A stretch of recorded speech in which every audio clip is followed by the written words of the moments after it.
said that there existed a large Hindu temple. Large Hindu temple.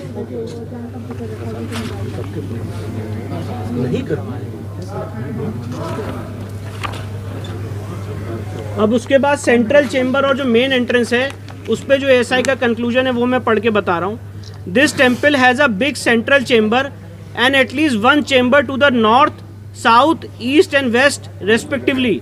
Remains of 3 chambers to the north, south and west still exist, but the remains of the chamber to the east and any further extension of it could not be ascertained physically as the area is covered under a platform with stone flooring.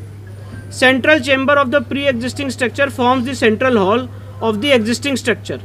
मतलब ऐसा ये कह रहा है कि जो यहाँ पे था, मैं इसको फिर से हिंदी अनुवाद कर दे रहा हूँ कि यहाँ पे ऑलरेडी एक प्री एग्जिस्टिंग स्ट्रक्चर था और प्री एग्जिस्टिंग स्ट्रक्चर का क्या स्वरूप था उसकी यहाँ पे उन्होंने डिटेलिंग की है. फिर इसके बाद आगे बढ़ जाते हैं तो ये सारी डिटेलिंग यहाँ पे की गई है. जी फिर से पढ़ा.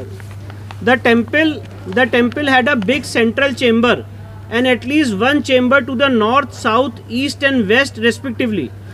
Remains of 3 chambers to the north, south and west still exist, but the remains of the chamber to the east and any further extension of it could not be ascertained physically as the area is covered under a platform with stone flooring. Hindi में इसको थोड़ा सा विस्तार. मतलब ऐसा ये कह रहा है कि जो एक जो सेंट्रल चेम्बर है उसके वहाँ पे एटलीस्ट एक चेम्बर है उसके नॉर्थ में, साउथ में, ईस्ट में और वेस्ट में, और उसमें से जो रिमेन्स हैं 3 चैम्बर्स के वो आज भी देखे जा सकते हैं नॉर्थ साइड में इस तथाकथित मस्जिद के, साउथ में और वेस्ट में जो आज भी एग्जिस्ट करते हैं, पर जो बाकी रिमेन्स हैं वो इस समय नहीं असर्टेन हो पा रहे हैं क्योंकि वहाँ पे एक प्लेटफॉर्म स्टोन फ्लोरिंग की गई है. वो सेंट्रल चेंबर हुआ जी. सेंट्रल नहीं हो पा रहा. जी ये सेंट्रल चेंबर और मेन चेंबर की बात हो रही है. सेंट्रल और मेन चेंबर में असर्टेन नहीं हो पा रहा, बाकी सब जगह पे असर्टेन हो. जी जी. इंस्क्रिप्शन पे एक वहाँ पे इंस्क्रिप्शन मिला था, उस पे एसआई की जो फाइंडिंग है वो बता रहा हूँ. During the survey a number of inscriptions were noticed on the existing and pre-existing structure. A total of 34 inscriptions were recorded during the present survey and 32 stampages were taken.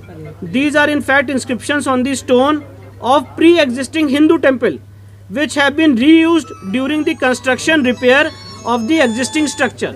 मतलब ऐसा ये कह रहा है कि वहाँ पे जो इंस्क्रिप्शंस मिले हैं उसमें से 32 ऐसी जगहें हैं और टोटल 34 ऐसे इंस्क्रिप्शन हैं जो प्री एग्जिस्टिंग हिंदू टेम्पल के थे. They include inscriptions in the Devanagari, Grantha, Telugu and Kannada scripts. Reuse of earlier inscriptions in the structure suggest that the earlier structure were destroyed and there parts were reused in the construction repair of the existing structure. मतलब जो पहले हिंदू मंदिर था उसी के inscriptions को use करके इस्तेमाल करके ये तथाकथित मस्जिद बनाने का काम किया गया. कौन-कौन सा लैंग्वेज इसमें जो इंस्क्रिप्शंस मिले हैं ये देवनागरी, ग्रंथा, तेलुगु और कन्नड़ स्क्रिप्ट्स के मिले.